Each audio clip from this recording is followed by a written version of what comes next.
সংগ্ৰামী শিল্পী বিষ্ণু ৰাভাৰ স্মৃতিত আয়োজন কৰা সভাৰ সভাপতি মহোদয়, মঞ্চত উপবিষ্ট মোৰ পৰম শ্ৰদ্ধাৰ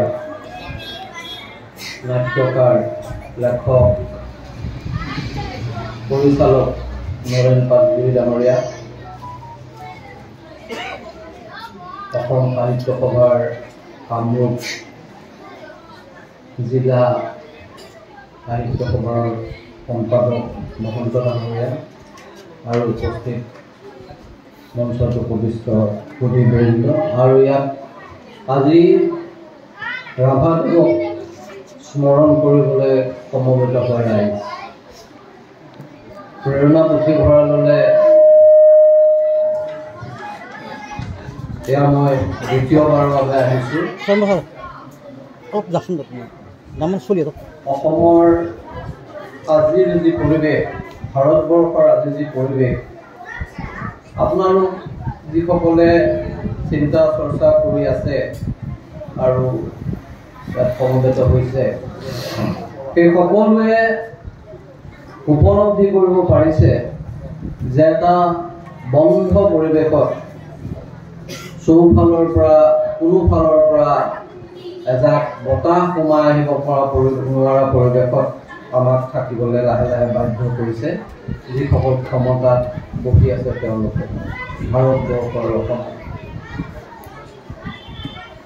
এক ধৰণৰ আদৰ্শ, এক ধৰণৰ চিন্তা আমাৰ ওপৰত জাপি দিব বিচৰা হৈছে আৰু তেনে এটা সময়ত প্ৰেৰণা পুথিভঁৰালৰ উদ্যোক্তাসকলে তেওঁলোকৰ সদস্য আৰু অন্য সকলক লৈ যি ধৰণৰ আলোচনা বিলোচনা কৰে, মই ভাবোঁ যে আজিৰ এই ভয়াৱহ পৰিৱেশত এইটো এটা সমাজৰ প্ৰতি তেখেতসকলৰ এটা ডাঙৰ অৱদান আৰু সেইকাৰণে মই পুনৰতে তেওঁলোকক অভিনন্দন জনাইছোঁ। আজি ৰাতিপুৱা বোধহয় সামাজিক মাধ্যম চাই থাকোঁতে এটা আমাৰ পলাশবাৰী অঞ্চলৰ কোনোবা এটা ঠাইত বিষ্ণু ৰাভাৰ সোঁৱৰণি অনুষ্ঠান এটাৰ কিবা ফটো ভিডিঅ' কথা কোনোবাই সামাজিক মাধ্যমত দিছে। তাত দেখা গৈছে যে কেইজনমান ডেকা ল'ৰাই গাৰ কাপোৰ কানি খুলি বিভিন্ন ৰকমৰ গান গাইছে আৰু তলতো সকলোৱে মিলি তেনেকৈ কাপোৰ কানি খুলি উদ্যান নৃত্য কৰিছে। অসমীয়া জাতিৰ ৰাভাৰ চৰ্চা যেতিয়া সেই পৰ্যায় পাইছেগৈ, তেতিয়া আমি বুজিব লাগিব যে আমাৰ জাতীয় সংকট আচলতে কোনটো স্তৰলৈ গৈছে আৰু সেইকাৰণে ৰাভাৰ আদৰ্শ, ৰাভাৰ চিন্তা আমাৰ কাৰণে আজিৰ সময়ত অধিক প্ৰাসংগিক আৰু তেনেকুৱা এটা সময়ত প্ৰেৰণা পুথিভঁৰালে এনেদৰে ৰাভাৰ চৰ্চা কৰিবৰ কাৰণে আগবাঢ়ি অহাটো মই ভাবোঁ যে এটা গুৰুত্বপূৰ্ণ কথা। যদিও মই এনেকুৱা এটা বিষয়ত কথা কোৱাৰ কাৰণে খুব উপযুক্ত মানুহ নহয়, কাৰণ মই আপোনালোকে জানে যে মই পেছাত এজন অধিবক্তা আৰু অধিবক্তা বুলি ক'লে মানুহৰ ধাৰণাই, আৰু সেইটো বহু পৰিমাণে সঁচাই, চোৰ ডকাইতৰ লগতে আমাৰ সম্পৰ্ক। গতিকে তাত আহি মই এতিয়া ৰাভাৰ নিচিনা এজন প্ৰতিভাধৰ অসমীয়া জাতিয়ে গৌৰৱ কৰিব লগা কথা যে এনেকুৱা এজন মানুহ অসমত জন্মগ্ৰহণ কৰিছিল, তেনেকুৱা এজন মানুহৰ কথা কোৱাটো মোৰ পক্ষে খুব সহজ কথা নহয়। আৰু নৰেন দাই বিস্তৃতভাৱে কোৱাৰ পিছত মোৰ বিশেষ ক'বলগীয়া নাই। তথাপি কোনেও ভয় কৰিব নালাগে, মই দীঘলীয়া সময় ভাষণ দি বিৰক্ত নকৰোঁ। যিটো প্ৰসংগ, সেই প্ৰসংগটোৰ ওপৰত মই থুলমূলকৈ দুটামান ক'ম। ৰাভা কিয় প্ৰাসংগিক আজিও? আজিৰ আৰ্থ সামাজিক পৰিস্থিতিত ৰাভা কিয় প্ৰাসংগিক? এইটোৱে হ'ল মানে আমাৰ কাৰণে আটাইতকৈ চিন্তা কৰিবলগীয়া এটা বিষয় আৰু সেইটোক উপলব্ধি কৰা ব্যক্তি ৰাভাৰ কাম কাজ চিন্তা চৰ্চা লেখা মেলা এইবিলাক যদি আমি ভালদৰে চাওঁ তেতিয়াহ'লে আমি ৰাভাক কেনেকৈ দেখা পাওঁ এজন সাম্যবাদী বিপ্লৱী এজন জাতিক অসাধাৰণভাৱে ভাল পোৱা এজন মানুহ অসমৰ একেবাৰে নিপীড়িত সাধাৰণ মানুহৰ কাৰণে সংগ্ৰাম কৰি তেওঁলোকৰ কাৰণে অধিকাৰ কাঢ়ি আনিবলৈ যুঁজা এজন মানুহ অসমীয়া সাহিত্য সংস্কৃতি গান সংগীত নাটক চিনেমা এনেকুৱা কোনো বিষয় নাই য'ত তেওঁৰ উপস্থিতি নাই অৱদান নাই তেনেকুৱা এজন মানুহৰ মাজত মই যেতিয়া মানুহজনক চাইছোঁ বাৰে বাৰে চাইছোঁ বাৰে বাৰে উপলব্ধি কৰিবলৈ চেষ্টা কৰিছোঁ মই তেওঁক এজন জাতীয়তাবাদী হিচাপে চাইছোঁ এজন প্ৰকৃতাৰ্থত জাতীয়তাবাদী এজন প্ৰগতিশীল জাতীয়তাবাদী অসমীয়া হিচাপে চাইছোঁ আৰু আপোনালোকে যদি চাই দেখিব যে তেওঁৰ লেখা পঢ়ে যে কি ধৰণেৰে তেওঁ অসমীয়া জাতিক অসমীয়া সংস্কৃতিক অসমীয়া ভাষা এইবিলাকক কেনেকৈ তেওঁলোকে ভাল কৃষ্টি এইবিলাকক তেওঁ কেনেধৰণেৰে ভাল পাইছিল তেওঁৰ প্ৰত্যেকটো লেখাত এই যিটো জাতীয়তাবাদী আৱেগ এই যিটো জাতিৰ প্ৰতি প্ৰেম এই যিটো জাতিৰ প্ৰতি কিবা এটা কৰাৰ চেতনা এইটো মই ভাবোঁ যে অহৰহ এটা বুৱতী খুঁটিৰ দৰে পোৱা যায় তেওঁ জাতীয়তাবাদী আছিল এই অৰ্থত যে তেওঁ জাতিক ভাল পাইছিল অসমীয়া কৃষ্টি সংস্কৃতিক ভাল পাইছিল অসমীয়া ভাষাক ভাল পাইছিল আৰু তেওঁ উপলব্ধি কৰিছিল এটা কথা যে এই জাতিৰ এই কৃষ্টিৰ এই সংস্কৃতিৰ যিটো সাহ সেই সাহটো ক'ত আছে সেই কথাটো উপলব্ধি কৰিব পাৰিছিল আমাৰ যিসকলে আছু LGB মাৰ্কা জাতীয়তাবাদ কৰে তেওঁলোকে যি জাতীয়তাবাদ কৰে সেই জাতীয়তাবাদৰ আৰু এই ৰাভাৰ জাতীয়তাবাদৰ মাজৰ পাৰ্থক্যটো আছিল যে তেওঁ এই কথাটো উপলব্ধি কৰিব পাৰিছিল যে জাতিক কোনে জীয়াই ৰাখিব জাতিৰ কৃষ্টি সংস্কৃতি অস্তিত্ব কোনে ধৰি ৰাখিব এই কথাটো উপলব্ধি কৰিব পাৰিছিল আৰু আমাৰ যিসকল তথাকথিত জাতীয়তাবাদৰ চোলা পিন্ধি থাকে তেওঁলোকে এই কথাটোৰ মূলটো উপলব্ধি কৰিব পৰা নাছিল সেইটোৱে হ'ল আমাৰ এই তথাকথিত জাতীয়তাবাদী আৰু ৰাভাৰ জাতীয়তাবাদৰ মাজত থকা মৌলিক পাৰ্থক্য তেওঁ উপলব্ধি কৰিব পাৰিছিল আৰু ধৰিব পাৰিছিল আৰু সেইকাৰণে তেওঁ কৈছিল যে এই যিটো আমাৰ জাতীয় সংস্কৃতি ধৰি ৰাখিব পৰা মানুহবোৰ হ'ল অসমৰ হালোৱা হজুৱা বনুৱা তল মজলীয়া যিসকল মানুহ আছে নিপীড়িত নিৰ্যাতিত মানুহ আছে এইসকলে হ'ল অসমীয়া ভাষা সংস্কৃতি জাতীয় সংস্কৃতি ৰক্ষা কৰা মানুহ আৰু সেইকাৰণে তেওঁ যিখন চিঠি লিখিছিল মৃত্যু ৰোগশয্যাৰ পৰা কমিউনিষ্ট পাৰ্টিৰ নেতৃত্বলে কমিউনিষ্ট পাৰ্টিৰ আপোনাৰ ৰূপালী জয়ন্তী উপলক্ষে তাত তেওঁ সেই কথাটোকে কৈছে এইসকল মানুহৰ মুক্তিৰ অবিহনে অসমীয়া জাতীয় সংস্কৃতি অস্তিত্বও থকাটো টান আৰু সেই কথাটো উপলব্ধি কৰিব পাৰিছিল কাৰণে তেওঁ এই পথ লৈছিল যি পথে সাধাৰণ মানুহক মুক্তি দিব পাৰে আৰু সেই পথ আছিল সেই সময়ত তেওঁ যি ধৰণেৰে পাইছিল সেই পথ আছিল যে মাৰ্ক্সবাদ বা সাম্যবাদে আছিল সেই পথ যি পথে এই সাধাৰণ হালোৱা হজুৱা নিপীড়িত মানুহক আপোনাৰ মুক্তিৰ ৰাস্তা দিব পাৰে সেইকাৰণে আমি বুজিব লাগিব যে ৰাভাৰ জীৱনৰ এই গুৰুত্বপূৰ্ণ কথাটো এই গুৰুত্বপূৰ্ণ দিশটো তেওঁৰ চিন্তাৰ এই দিশটোক আমি উপলব্ধি কৰাটো খুবেই জৰুৰী আৰু কেনেকুৱা এটা সময়ত জৰুৰী এনেকুৱা এটা সময়ত জৰুৰী যেতিয়া দিল্লীৰ পৰা হিন্দী হিন্দু হিন্দুস্তানৰ নামত আমাৰ ইয়াত এক ভাষা এক সংস্কৃতি আৰু এক ধৰ্মৰ এটা ৰঙেৰে সমগ্ৰ দেশখনক বুলাবলৈ আৰম্ভ কৰিছে তেনেকুৱা এটা সময়ত এই জাতীয় সংস্কৃতিক ধৰি ৰখাৰ যিটো গুৰুত্ব সেইটো বুজিব পাৰিব লাগিব। আজি যি ধৰণে তেওঁলোকে লাহে লাহে লাহে লাহে আমাক এটা ধৰ্ম আৰু এটা সংস্কৃতিৰ এখন ভাৰতবৰ্ষৰ ফালে লৈ যাব বিচৰা হৈছে, তাক যদি আমি প্ৰতিহত কৰিব খোজো, তাক যদি আমি ভাবো যে তাৰ বিৰুদ্ধে আমাৰ জাতীয় সংস্কৃতি, বৈচিত্ৰ্যময় সংস্কৃতি আমি বজাই ৰাখিব খোজো, তেওঁলোকৰ যিটো আক্ৰমণ আৰম্ভ হৈছে, তেতিয়াহ'লে আমি গম পাব লাগিব যে ৰাভাই যি পথ দেখুৱাইছিলে, বিষ্ণু ৰাভাই যি পথ দেখুৱাইছিলে, সেই পথেই আমাৰ পথ। বিষ্ণু ৰাভাই যিদৰে বলিয়াৰ দৰে নিজৰ জাতীয় অস্তিত্ব, আমাৰ কৃষ্টি সংস্কৃতিক ভাল পাইছিলে, ঠিক তেনেকৈ আমি ভাল পাব লাগিব। সেইকাৰণে মই ভাবো যে সেইটো এটা ৰাভাৰ চিন্তাৰ গুৰুত্বপূৰ্ণ দিশ আজিৰ তাৰিখত আমি গুৰুত্ব সহকাৰে চোৱাটো দৰকাৰ। ৰাভাক জাতীয়তাবাদী বুলি কোৱাৰ লগে লগে মই ভাবো যে আমি জপিয়াই থোৱাৰ দৰকাৰ নাই। আমি এই কথাটো আঙুলিয়াই দিব লাগিব, হয় ৰাভা জাতীয়তাবাদী আছিল, আৰু কোনো প্ৰকৃত জাতীয়তাবাদীয়ে সেই জাতিৰ নিপীড়িত সাধাৰণ মানুহৰ মুক্তিৰ অবিহনে তেওঁলোকে কেতিয়াও প্ৰকৃত জাতীয়তাবাদী হ'ব নোৱাৰে, আৰু তাৰ কাৰণে কাম নকৰে।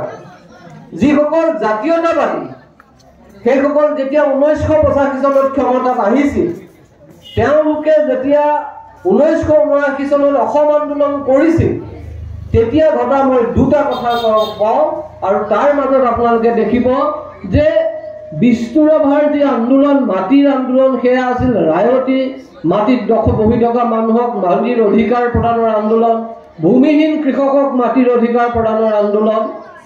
1979 চনত যেতিয়া অসম আন্দোলন আৰম্ভ হ'ল, তেতিয়া উত্তৰ গুৱাহাটীৰ ফুলুং চাপৰিত দুজন জনজাতীয় মানুহৰ ওপৰতে আন্দোলনকাৰীসকলে আক্ৰমণ নমাই আনিছিল, আৰু তেওঁলোক আছিল দুজন ৰায়ক, বড়ো ৰায়ক। কাৰণ কিয়? তেওঁলোকে তেওঁলোকৰ অধিকাৰ বিচাৰিছিল জমিদাৰৰ হাতৰ পৰা। অৰ্থাৎ সেইটোৱে আছিল পাৰ্থক্য এই তথাকথিত জাতীয়তাবাদীসকল আৰু ৰাভাৰ জাতীয়তাবাদৰ মাজত। 1985 চনত ক্ষমতা দখলৰ পিছত বিষ্ণু ৰাভাহঁতৰ সংগ্ৰামৰ মাজেৰে, কমিউনিষ্ট পাৰ্টীৰ নেতৃত্বত হোৱা সংগ্ৰামৰ মাজেৰে 1971 চনত ৰায়তী আইন এখন ইয়ালৈ অসমত অনা হৈছিল, শৰৎচন্দ্ৰ সিংহ চৰকাৰৰ দিনত। সেই ৰায়তী আইনখন বাতিল কৰাৰ কাৰণে এখন বিল বিধানসভাৰ মজিয়ালৈ অনা হৈছিল, যাতে মাটিৰ অধিকাৰ ৰায়তীসকলে নাপায় আৰু সেই অধিকাৰ এই জমিদাৰসকলৰ হাতত থাকি যায়। সেই সময়ত দুজনমান আপোনাৰ কমিউনিষ্ট পাৰ্টীৰ সদস্য অধিবক্তাৰ চেষ্টাত সেই বিল কেইখন অনাৰ ষড়যন্ত্ৰ বানচাল হ'ল, কিন্তু সেইটোৱে তেওঁলোকৰ চৰিত্ৰটো প্ৰকাশ কৰি দিয়ে। আৰু সেইকাৰণে মই ভাবো যে এই যে ৰাভাৰ জাতীয়তাবাদৰ গুৰুত্ব, তাত য'ত তেওঁ সাধাৰণ মানুহৰ, অসমৰ কৃষক, মজদুৰ, বনুৱা সাধাৰণ মানুহৰ মুক্তিৰ সপোন দেখিছিল। আপোনালোকে চাব, আজি অলপ আগতে নৰেন দাই কৈ গ'ল যে কেনেকে আজিৰ তাৰিখত মানুহে নিজৰ ভূমিৰ অধিকাৰৰ কাৰণে সংগ্ৰাম কৰিব লগা হৈছে। যোৱা সময়ছোৱাত অসমৰ যিখন মাটিৰ অধিকাৰৰ আন্দোলন হৈছে, সেই আন্দোলনৰ লগত মই ওচৰৰ পৰা জড়িত এজন মানুহ, অধিবক্তা হিচাপে বা অন্য ধৰণেও মই সেই সংগ্ৰামৰ কাষে পাজে সদায় আছোঁ। যোৱা সময়ছোৱাত আজি যিসকলে নলবাৰীত বিষ্ণু ৰাভাদেৱক ডাঙৰ ডাঙৰকৈ পালন কৰি গ'ল, মুখ্যমন্ত্ৰীৰ নেতৃত্ব, সেই মুখ্যমন্ত্ৰীয়ে এডভান্টেজ আছাম কৰাৰ পিছত যোৱা সময়ছোৱাত কৰি থকা আটাইতকৈ ডাঙৰ কামটো হ'ল যে অসমৰ খিলঞ্জীয়া জনজাতীয় মানুহৰ পৰা ভূমি কঢ়াৰ এটা ডাঙৰ ষড়যন্ত্ৰ আৰম্ভ কৰিছে। বৰদুৱাৰত বসবাস কৰে ৰাভা মানুহ, স্বাধীনতাৰ আগৰ পৰা তেওঁলোকে তাত বসবাস কৰি আছে। সেই মাটিত কিছুমান মানুহ ৰায়ত হিচাপে বসবাস কৰি আছে, কিছুমান মানুহে বসবাস কৰি আছে আপোনাৰ কোনো ৰায়তী স্বত্ব নোহোৱাকৈ তাত বসবাস কৰি আছে। দীৰ্ঘদিনীয়া তেওঁলোকৰ দাবী যে এই মাটিত আমাক অধিকাৰ প্ৰদান কৰা হওক। আজি তাত আপোনাৰ ছেটেলাইট টাউনশ্বিপ খুলিবলৈ চেষ্টা কৰা হৈছে, সিদ্ধান্ত লোৱা হৈছে, আৰু এইবোৰ মানুহক পট্টা দিয়াৰ সলনি তাৰ পৰা উচ্ছেদিত কৰাৰ ষড়যন্ত্ৰ চলিছে। কাৰ্বি আংলঙত 20,000 পৰিয়াল মানুহ উচ্ছেদিত কৰাৰ ষড়যন্ত্ৰ চলিছে। সোলাৰ পাৱাৰ, আম্বানীক সোলাৰ পাৱাৰ দিয়াৰ নামত বনাবলৈ দিয়াৰ নামতে মানুহক উচ্ছেদিত কৰাৰ ষড়যন্ত্ৰ কৰা হৈছে। কুকুৰা গাঁৱৰ পৰ্বতজৰাত আপোনাৰ 100 বছৰৰ আগত বহি থকা জনজাতীয় মানুহে আজি উচ্ছেদৰ আশংকাত ভুগিব লগা হৈছে। আৰু গোৱালপাৰা, ধুবুৰী এইবিলাক অঞ্চলত আপোনাৰ মিয়া মানুহৰ কথা আমি নকওঁ, সেইবিলাক মানুহৰ কোনো মানুহ হিচাপে কোনো গুৰুত্ব নাইকিয়া হৈ পৰিছে এইখন চৰকাৰৰ দিনত। গতিকে এনেকুৱা ধৰণেৰে মাটিৰ অধিকাৰ কাঢ়ি লোৱাৰ চেষ্টা আৰম্ভ হৈছে। মাটিৰ অধিকাৰ দিয়াৰ সলনি মাটিৰ অধিকাৰ লোৱাৰ প্ৰক্ৰিয়া আৰম্ভ হৈছে। আপোনালোকে শুনি আচৰিত হ'ব যে স্বাধীনতাৰ ইমান বছৰৰ পিছত গুৱাহাটীৰ নিচিনা চহৰৰ 1/3 মাটিত মানুহৰ পট্টা নাই। ঢকুৱাখানা, মৰিয়নি, লখিমপুৰ চহৰ, জোনাই, চিলাপথাৰ এইবোৰ চহৰ, এইবিলাক অঞ্চলৰ বৃহৎ বৃহৎ অঞ্চলত মানুহৰ মাটিৰ পট্টা নাই। পট্টা মানুহে পোৱা নাই। পট্টাৰ দাবী কৰি আছে, পট্টা নাপায়। পট্টা পালেও পট্টা ল'ব নোৱাৰে, কাৰণ সেই হাৰত প্ৰিমিয়াম দিব নোৱাৰে। অৰ্থাৎ সেই যে বিষ্ণুৰাভাহঁতে যি সংগ্ৰাম আৰম্ভ কৰিছিল, সেই সংগ্ৰামৰ ইতি এতিয়াও পৰা নাই। এতিয়াও সেই মাটি কঢ়াৰ যি প্ৰক্ৰিয়া, আগতে যেনেকে জমিদাৰ মহাজনৰ কাৰণে মাটি কাঢ়িছিল, এতিয়া সেই মাটি কঢ়া হৈছে আম্বানী, আদানী এইবিলাকৰ কাৰণে। আম্বানী, আদানী আৰু আমাৰ ইয়াত থলুৱা যিবিলাক আপোনাৰ তেওঁলোকৰ দালাল আছে, সুবেদাৰ আছে, সেইসকলৰ কাৰণে মাটি কঢ়া আৰম্ভ হৈছে। যুঁজ একেখন যুঁজেই চলাই আছে মানুহে। খালি সমস্যাটো হৈছে যে আজিৰ যুঁজৰ নেতৃত্ব ল'বলৈ বিষ্ণুৰাভা নাই। আমাৰ দুৰ্ভাগ্য যে আজিৰ যুঁজৰ নেতৃত্ব ল'বলৈ বিষ্ণুৰাভা নাই। আৰু সেই আদৰ্শ, যি আদৰ্শই বিষ্ণুৰাভাই লৈ ফুৰিছিল, সেই আদৰ্শৰ পৰিসৰো লাহে লাহে সংকুচিত হ'বলৈ আৰম্ভ কৰিছে। সেইকাৰণে এইটো অত্যন্ত দুখৰ কথা যে অসমত বিষ্ণুৰাভাৰ নেতৃত্ব, RCPৰ নেতৃত্ব, CPIৰ নেতৃত্ব, CPMৰ নেতৃত্বতো বহু মাটিৰ আন্দোলন এটা সময়ত হৈছিল। আজি অসমত আপোনালোকে চাওক যে যিবিলাক মাটিৰ ভূমিৰ অধিকাৰ ৰক্ষাৰ আন্দোলন হৈ আছে, তাত ক'তো কোনো বামপন্থী ৰাজনৈতিক দলক নেতৃত্বত আপোনালোকে দেখা নাপায়। কিয় এয়া হৈছে, এই প্ৰশ্নটো কৰাটো মই ভাবোঁ যে আটাইতকৈ জৰুৰী কথা। কিয় সংকুচিত হৈ আহিছে সেইখন ক্ষেত্ৰ, যিটো আদৰ্শৰ জোৰ লৈ বিষ্ণুৰাভাই সাম্য আৰু মুক্তিৰ, সাধাৰণ মানুহৰ মুক্তিৰ সপোন দেখিছিল, সেই আদৰ্শ কিয় সংকুচিত হৈ আহিছে? মই জানো যে সেইটো বিচাৰ কৰিবলৈও এই নেতৃত্বই পুনৰ বিষ্ণুৰাভাৰ মাজলৈকে ঘূৰি যাব লাগিব। কমিউনিষ্ট আছিল বিষ্ণুৰাভা, আৰু একে সময়তে তেওঁ শংকৰদেৱকো অসম্ভৱভাৱে ভাল পাইছিল। কিয় ভাল পাইছিল? শংকৰদেৱক তেওঁ কৈ গৈছে যে পৃথিৱীত জন্ম লোৱা 3জন মহাপুৰুষৰ ভিতৰত এজন হ'ল Sankardev. Srikrishna, Leonardo da Vinci আৰু শংকৰদেৱ। তেওঁৰ জীৱনৰ অন্তিমটো গান, সেই গানৰ প্ৰত্যেকটো পঢ়িলে গম পায় যে এটা আপোনাৰ শংকৰী, বৈষ্ণৱী সংস্কৃতিৰ সকলো বস্তু তাত লিখি গৈছে। কিয়? তেওঁ এটা কথা বুজিছিল যে আমাৰ জাতীয় নিৰ্যাসেৰে যদি আমাৰ এই আদৰ্শক ৰস দিব নোৱাৰো, তেতিয়াহ'লে এই আদৰ্শ ফুলি জাতিষ্কাৰ হ'ব নোৱাৰে। আমি ভাল পাওঁ বা নাপাওঁ, আমি যুক্তিৰে ভাবিব নোৱাৰো যে এইটো সম্ভৱ নহয়। কিন্তু আপোনালোকে চাব যে অসমীয়া জনজীৱনৰ আটাইতকৈ ডাঙৰ বস্তুটো গ্ৰামাঞ্চলত কি? নামঘৰ। তাতেই কথা বতৰা পাতে মানুহে, তাতেই ডিছকাশ্যন হয়, তাতেই গাঁওখনৰ সিদ্ধান্ত হয়, তাতেই আপোনাৰ এটা কথা বতৰা তাত পতা কথা বতৰা গাঁৱৰ বিভিন্ন অঞ্চলত বিয়পি যায়। আমাৰ যিসকল বামপন্থী আছিল সেইসকলে নামঘৰৰ ওচৰ পাজৰে নগ'ল, এৰি দিলে।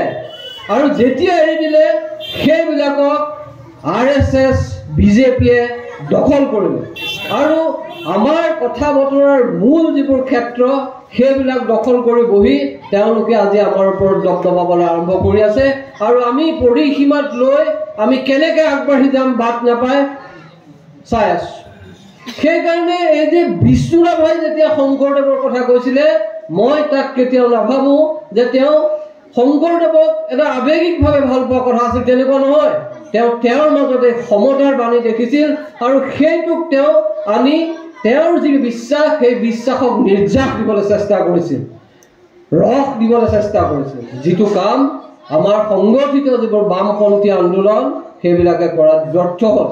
এইটো মই আজি 2 বছৰৰ আগতে যেতিয়া এটা বামপন্থী দলে এখন সভা পাতিছিল তাতো মই এই কথা কৈছোঁ, যেতিয়ালৈকে আমি সেই কামটো কৰিব নোৱাৰিম, আমাৰ আদৰ্শ আমাৰ জাতীয় জীৱনৰ যিবিলাক মূল আপোনাৰ ৰসৰ আধাৰ তাৰ পৰা আমি যদি ৰস সংগ্ৰহ কৰিব নোৱাৰোঁ তেতিয়াহ'লে আমি তাক আপোনাৰ মানুহৰ ওচৰত গ্ৰহণযোগ্য কৰিব নোৱাৰোঁ। আৰু সেইকাৰণে আপোনালোকে চাব যে বিষ্ণুৰাভাৰ যি ভাষা, লেখাৰ যি ভাষা, সেই ভাষা সাধাৰণ থলুৱা কৃষক মানুহৰ কাৰণে, মজদুৰ মানুহৰ কাৰণেও বুজাত একেবাৰে সহজ, কোনো জাৰ্গন নাই তাত। সাধাৰণভাৱে মানুহক বুজাকে তেওঁ এই সাম্যবাদৰ বাণী লৈ যাব পৰা ক্ষমতা যে আছিল সেইকাৰণে আছিল। মই আপোনালোকক এটা সৰু উদাহৰণ দিওঁ যে আমি এই যে আমাৰ দৈনন্দিন কথা বতৰা মানুহৰ লগত হোৱা কথা বতৰা আমি তেওঁলোকৰ ভাষাত কথা ক'ব নোৱাৰা হ'লোঁ, আমাৰ কথা তেওঁলোকে নুবুজা হ'ল। আমি যিসকলে নিজক প্ৰগতিশীল বুলি ভাবোঁ তেওঁলোকৰ কথা সাধাৰণ হালোৱা সজোৱা মজদুৰে নুবুজা হ'ল। এই যে ব্যৱধানটো আহিল তাৰ প্ৰধান কাৰণ মই ভাবোঁ যে আমাৰ এইটো এটা ডাঙৰ ফেইলিয়াৰ, যে আমাৰ এটা ডাঙৰ বিফলতা যে আমি আমাৰ এই সংস্কৃতিৰ লগত আমি যি ধৰণে আমাৰ আদৰ্শক সম্পৃক্ত কৰিব লাগিছিল সেই ধৰণে কৰিব নোৱাৰিম। সেইকাৰণে মই ভাবোঁ যে বিষ্ণুৰাভা আমি যদি সঁচাকৈ কোনোবাই ভাবোঁ যে মুক্তিৰ পথ কেনে, মুক্তিৰ পথ হয় যে সকলো মানুহে মৰ্যাদা সহকাৰে জীয়াই থাকিব পৰা এখন সমাজ যদি প্ৰতিষ্ঠা কৰিব লাগে তেতিয়াহ'লে আমি পুনৰ বিষ্ণুৰাভাৰ মাজলৈ ঘূৰি যাবই লাগিব। সেইকাৰণে ঘূৰি যাব লাগিব যে তেওঁ যিটো বুজিছিল সেইটো আৰু কোনো বুজা নাছিল। আপোনালোকে এটা কথা চাব যে আজি ভাৰতবৰ্ষক আমি যি ধৰণে দেখিছোঁ, এই ভাৰতবৰ্ষ আমি ভাবোঁ যে দৈনিক বিষ্ণুৰাভাৰ প্ৰাসংগিকতা বা ৰাভাৰ চিন্তাৰ প্ৰাসংগিকতা বাঢ়িবলৈ আৰম্ভ কৰিছে।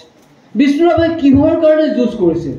এখন গণতান্ত্ৰিক অসমৰ বাবে, এখন গণতান্ত্ৰিক ভাৰতবৰ্ষৰ বাবে, এখন গণতান্ত্ৰিক সমাজ নিৰ্মাণৰ বাবে। আজি ভাৰতবৰ্ষত যদি আটাইতকৈ ডাঙৰ ভাবুকি সৃষ্টি আহিছে তেতিয়াহ'লে গণতন্ত্ৰৰ প্ৰতি ভাবুকি আহিছে। আপোনালোকে দেখিছে যে আইন কানুন সকলো ধৰণেৰে মানুহৰ মুখ বন্ধ কৰিবলৈ চেষ্টা কৰা হৈছে। আইন কানুন সকলো ধৰণেৰে মানুহৰ মুখ বন্ধ কৰিবলৈ চেষ্টা কৰা হৈছে। মানুহৰ বাক স্বাধীনতা হৰণ কৰাৰ চেষ্টা কৰা হৈছে। আনলফুল এক্টিভিটিজ প্ৰিভেনশ্যন এক্টৰ দৰে আইন অনা হৈছে য'ত মানুহৰ বক্তব্যক অপৰাধীকৰণ কৰা হৈছে। মানুহে কথা কোৱাটো এটা অপৰাধ হৈছে। নতুন আপোনাৰ ভাৰতীয় ন্যায় সংহিতা আহিছে, তাত এণ্টি নেশ্যনেল ৰাষ্ট্ৰ বিৰোধী কথা কোৱাৰ কাৰণে এটা ধাৰা সংযোজিত কৰা হৈছে। কোনবোৰ কথা ৰাষ্ট্ৰ বিৰোধী কোনেও নাজানে, সেইকাৰণে যাকে যেতিয়াই পাৰে ধৰাই থৈ দিয়ে। আজি কেইদিনমান আগতে এজন ল'ৰাই হায়াৰ ছেকেণ্ডেৰী পঢ়া ল'ৰাই সামাজিক মাধ্যমত লিখিলে যুদ্ধৰ বিৰুদ্ধে। তেওঁ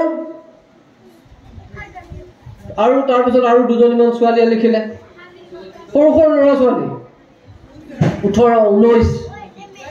তাৰপিছত তেওঁলোকৰ বিৰুদ্ধে অহৰহ সামাজিক মাধ্যমত এটা সংবাদ মাধ্যমে প্ৰচাৰ কৰা আৰম্ভ কৰিলে যে দেশদ্ৰোহী লোক ৰাষ্ট্ৰৰ বিৰুদ্ধে কথা কৈছে এদিন গ'ল দুদিন গ'ল তিনিদিন গ'ল এই এনেকুৱা ধৰণৰ আক্ৰমণ আৰম্ভ হ'ল যে পুলিচৰ পৰা সমন আহিল ৰাতিপুৱা 9:30 বজাৰ পৰা ৰাতি 11 বজালৈকে তেওঁলোকক থানাত বহুৱাই থোৱা হয়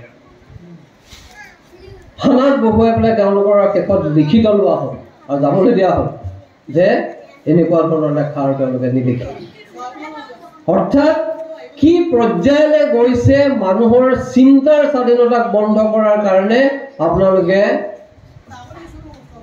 চিন্তা কৰক অতি ভয়ংকৰ ৰাষ্ট্ৰ আছে ৰাষ্ট্ৰৰ যিবিলাক এজেন্সি আছে আৰু তাৰ লগত গোট খাইছে ৰাষ্ট্ৰ বহিৰ্ভূত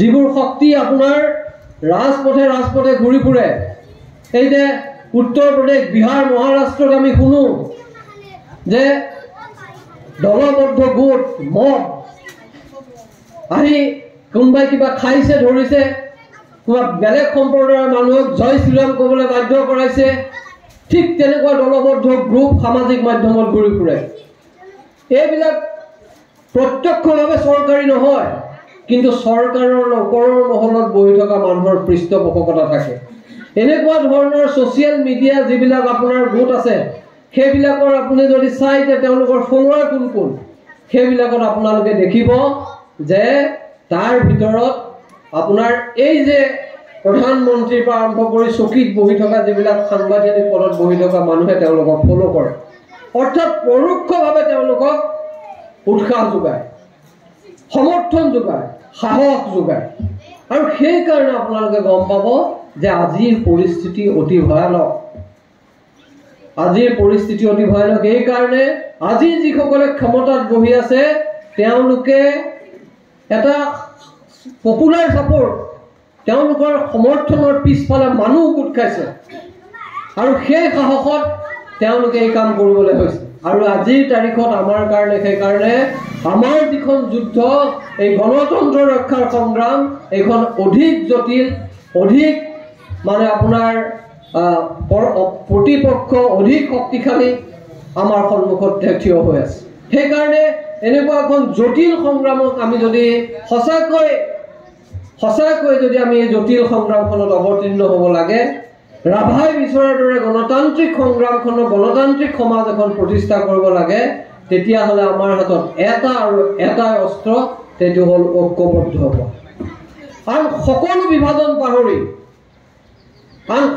বিভাজন পাহৰি কমিউনিষ্ট গণতান্ত্ৰিক যিসকল মানুহ আছে যিসকল প্ৰকৃতাৰ্থত জাতীয়তাবাদী প্ৰগতিশীল জাতীয়তাবাদত বিশ্বাস কৰে আৰু যিসকলে সঁচাকৈ ফেচিষ্ট শক্তি এটাৰ বিৰোধিতা কৰিব খোজে তেওঁলোক ঐক্যবদ্ধ হোৱাৰ বাবে আৰু কোনো ৰাস্তা নাই আৰু যদি আপোনালোকে সেই ঐক্যবদ্ধ আমি হ'ব নোৱাৰো তেতিয়াহ'লে আমাৰ সকলো ধৰণৰ আলোচনা বিলোচনা চিন্তা চৰ্চা এদিন বন্ধ হ'বলৈ গৈ আছে আজিৰ তাৰিখত এইখিনি কথা কোৱাৰ পিছত মই ওলাই যোৱাৰ পিছত মই কওঁ যে আৰু 5 বছৰৰ পিছত মোক ইয়াৰ পৰা এই থানালৈ জেললৈ লৈ যোৱাৰ সম্ভাৱনা আটাইতকৈ বেছি এনেকুৱা এটা ভয়াৱহ পৰিস্থিতি আমাৰ ফালে আহি আছে আমাৰ ইয়াত আৰু সেইটোক মোকাবিলা কৰাৰ কাৰণে মই ভাবোঁ যে আমি যদি ঐক্যবদ্ধ নহওঁ একেলগ হৈ যুঁজ দি দিওঁ তেতিয়াহ'লে বাকী সকলো চিন্তা চৰ্চা আজি আমি যিমানে ৰাভাৰ কথা নকওঁ যিমানে বাৰম্বাৰ ৰাভাক স্মৰণ নকৰোঁ যেতিয়ালৈকে আমি হাতে কামে ইয়াৰ বিৰুদ্ধে ঐক্যবদ্ধ নহওঁ এই শক্তিটোৰ বিৰুদ্ধে চাওক মই এটা কথাই বুজি পাওঁ মানুহৰ সভ্যতাৰ ইতিহাস প্ৰতিৰোধৰ ইতিহাস প্ৰকৃতিৰ বিৰুদ্ধে মানুহে প্ৰতিৰোধ গঢ়ি তুলিছে আৰু আজি সভ্যতা আহি এইখিনি পাইছে প্ৰত্যেকটো অন্যায়ৰ বিৰুদ্ধে মানুহ জিকক নিজিকক কিন্তু প্ৰতিৰোধ গঢ়ি তুলিছে আৰু এই প্ৰতিৰোধৰ কাৰণেই আজি আপোনালোকে মনত ৰাখিব ভাৰতবৰ্ষৰ সংবিধান আজি তেওঁলোকে সলনি কৰিব পৰা নাই যি যত সামান্য প্ৰতিৰোধ মানুহে গঢ়ি তুলিছে তাৰ কাৰণে আজিও যে তেওঁলোকে যে ভাৰতবৰ্ষক এখন তথাকথিত হিন্দু ৰাষ্ট্ৰত ঘোষণা কৰিব পৰা নাই এই কাৰণে যে এতিয়াও মানুহে প্ৰতিৰোধ সৰুকে হ'লেও ওতটোত হ'লেও বিক্ষিপ্তভাৱে হ'লেও গঢ়ি তুলি আছে আৰু সেই প্ৰতিৰোধৰ কাৰণে সেইকাৰণে মই ভাবোঁ যে প্ৰতিৰোধে এটা বস্তু সকলো কথা জিকা আৰু হৰাৰ মাজেৰে আমি চাব নোৱাৰোঁ কাইলৈ নিৰ্বাচনত কোনোবা জিকিবও পাৰোঁ আমি হাৰিবও পাৰে কোনোবা আমি বিচৰা ধৰণৰ শক্তি এটা নাহিবও পাৰে কিন্তু তাৰ অৰ্থ এইটো নহয় যে আমি তাৰ কাৰণে প্ৰতিৰোধ গঢ়ি তুলিম, কাৰণ প্ৰতিৰোধ হ'ল আমাৰ সভ্যতাৰ, আমাৰ জীয়াই থকাৰ আচল যিটো শক্তি, সেই শক্তি হ'লে প্ৰতিৰোধ। আমি মানুহ হিচাপে জীয়াই আছোঁ কাৰণ আমি প্ৰতিৰোধ গঢ়ি তুলোঁ। গতিকে বিষ্ণু ৰাভাৰ চিন্তাৰ আটাইতকৈ গুৰুত্বপূৰ্ণ দিশটো হ'ল যে প্ৰতিৰোধ, প্ৰতিৰোধ আৰু প্ৰতিৰোধ, ৰেজিষ্টেঞ্চ। তেওঁ সমগ্ৰ জীৱন প্ৰতিৰোধ গঢ়ি তুলিছিল, ইংৰাজৰ বিৰুদ্ধে প্ৰতিৰোধ, ভাৰতবৰ্ষত নতুন চৰকাৰে কৰা অন্যায়ৰ বিৰুদ্ধে প্ৰতিৰোধ, মানুহৰ অধিকাৰ কাঢ়ি নিয়াৰ বিৰুদ্ধে প্ৰতিৰোধ। সেই প্ৰতিৰোধত কোনোবা দিনা তেওঁলোক ক্ষমতালৈ আহিল নাহিল সেইটো গুৰুত্বপূৰ্ণ কথা নহয়, কিন্তু বহু পৰিমাণে এই যিবিলাক মানুহ ক্ষমতাত বহি আছে সেইবিলাকক সংযত কৰাত তেওঁলোক সমৰ্থ হ'ল। সেইকাৰণে মই ভাবোঁ যে বিষ্ণু ৰাভাৰ চিন্তাৰ যদি কোনোবাই প্ৰাসংগিকতা বিচাৰে, সেই প্ৰাসংগিকতাৰ এটাই আজিৰ তাৰিখত প্ৰাসংগিক, সেইটো হ'লে প্ৰতিৰোধ গঢ়ি তোলাটো। আৰু আজিৰ সময়ৰ আহ্বান, এইটো এটা ঐতিহাসিক সময় ভাৰতবৰ্ষৰ, অসমৰ মানুহৰ সন্মুখত আছে। আমি যদি এই প্ৰতিৰোধ সংগ্ৰামত অংশগ্ৰহণ যেনেকৈ পাৰোঁ, কোনোবাই চৰকাৰী চাকৰি কৰে তেওঁলোকে কৰিব নোৱাৰে, অন্য ধৰণে পৰোক্ষ ধৰণে সহায় কৰিব। যি পাৰে সি যাব, থিয় হ'ব একেলগে। মই আজি ওকালতি কৰোঁ, গতিকে মই যেতিয়াই দেখিছোঁ যে যাৰ কাষত থিয় হ'ব লাগে আইনীভাৱে মই থিয় হওঁ। গতিকে এই ধৰণে যদি আমি সামূহিক প্ৰতিবাদ এটা, প্ৰতিৰোধ এটা গঢ়ি নুতুলোঁ, তেতিয়াহ'লে আমি আজি যি বিষ্ণু ৰাভাৰ চৰ্চা কৰি আছোঁ সেই চৰ্চা অৰ্থহীন হৈ পৰিব। সেই চৰ্চা যদি আমি সদৰ্থক কৰিব লাগে, অৰ্থপূৰ্ণ কৰিব লাগে, তেতিয়াহ'লে মই ভাবোঁ যে সেইটোৱে আমাৰ একমাত্ৰ ৰাস্তা। আৰু বিষ্ণু ৰাভাই সেই ৰাস্তা, সেই পথে আমাক দি গৈছিল আৰু সেই পথেৰে আমি আগুৱাব লাগিব। এইখিনি কথা ক'লোঁ, আৰু বেছি কথা কৈ আপোনালোকক বিৰক্ত নকৰোঁ। আৰু কিছু বক্তাৰ নাম ঘোষণা কৰিছে, তেওঁলোকে বক্তব্য ৰাখিব। এইখিনি কথা ক'বলৈ সুযোগ দিয়াৰ কাৰণে আপোনালোকক আন্তৰিক ধন্যবাদ জ্ঞাপন কৰিছোঁ। আৰু মই মোৰ বক্তব্য ৰাখোঁতে যদি কিবা ভুল ভ্ৰান্তি হৈছে তাৰ কাৰণে আপোনালোকৰ ওচৰত আন্তৰিক ক্ষমা প্ৰাৰ্থনা বিচাৰিছোঁ। ধন্যবাদ।